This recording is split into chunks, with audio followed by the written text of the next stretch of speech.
As Brexit ushers in a new economic era, questions over global market stability continues to mount. But what does it really mean for the Malaysian market? I speak to Mixo, Nomura Southeast Asia equity strategist, to find out more and whether the aftershocks of the Brexit will prove more fatal than the quake.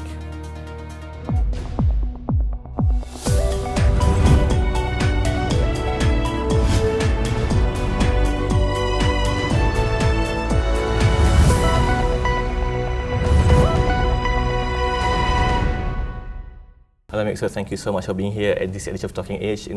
We have Brexit coming in, it's happening. Yes. What is the investors' confidence or the feeling that we see in the market? So Brexit obviously is something that was completely unexpected.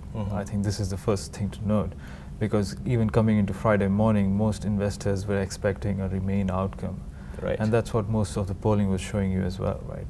And positioning was very, very much in favor of Remain. So, which is why when the Brexit happened, the market reaction was so knee-jerk and yes. so devastating. So that's why we think that if you try to look at it from a longer-term perspective, there are three things that Brexit impacts from a macro perspective, right? First thing Brexit does is that it kind of reduces our growth expectations from developed markets, particularly.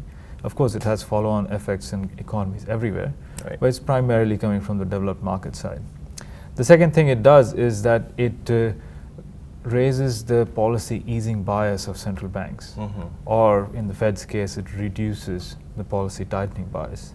So if you look at the combination of these two things, and you look at Asian equities, it kind of asks us to have an incrementally more favorable stance on ASEAN equities versus the equities in Korea and Taiwan. Now, naturally, Korea and Taiwan are more exposed to developed market growth, so they lose out from that side, whereas ASEAN markets are more sensitive to the rate environment globally and the carry environment, so they benefit from that side. So that's what the main allocation change we are seeing. But other than that, there's obviously been a knee-jerk risk-off reaction following Brexit. But we think that markets need to take some time, maybe several months, to really digest the real economic impacts of Brexit. So until then, we think that any knee-jerk reaction which has gone too far could actually end up being a buying opportunity. Right, okay. Will you see fund flowing to the emerging market, particularly Asia or even Malaysia perhaps? Yes, I think that's a very important question, and I think the answer is yes. So when you look at fund flows, right, they're on three different time horizons. Right. Firstly, obviously the global risk of knee-jerk reaction that we saw on Friday and maybe even Monday, it pulls away money from risk assets, from emerging market equities, and into more safe haven assets, like into Japanese bonds, even German bonds and gold, for example. And on both of these, I would say that the outlook for EM flows is quite favorable. So when central banks are easing and the Fed is pulling back from its hiking, stance, right, then it helps flows into emerging markets. Interestingly, yesterday you upgraded, Malaysia to overweight. Why was it the case, given the volatile environment we have? Yes. So from an overall market perspective, I would say that our stance hasn't really changed. Our strategy view hasn't really changed. We're still looking at markets that are going to remain range bound, and we have to kind of trade within this range. Right.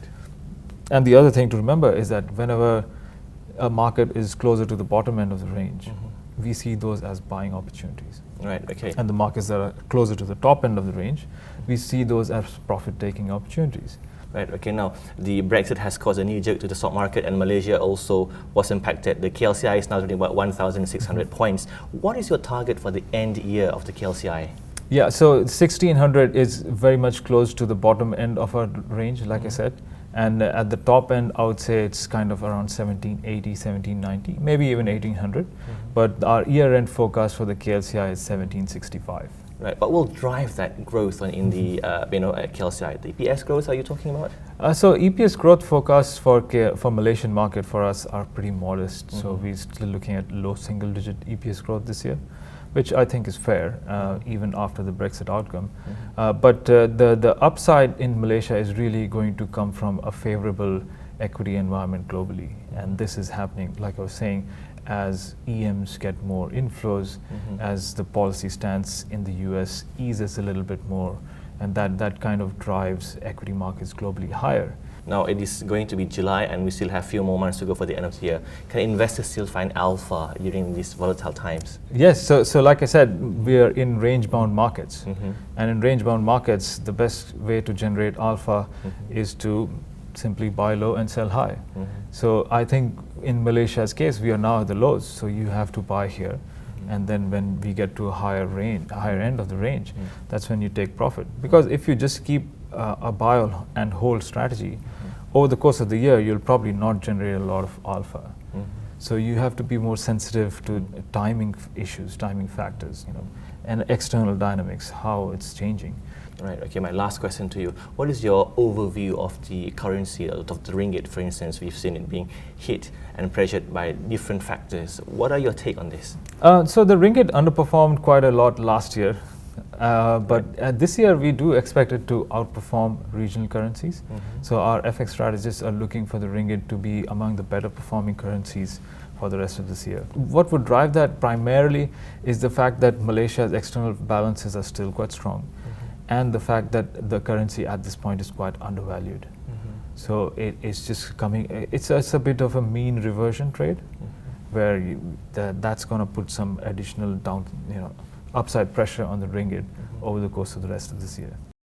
There seems to be a silver lining in the cloud as Nomura upgrades the Malaysian market to overweight.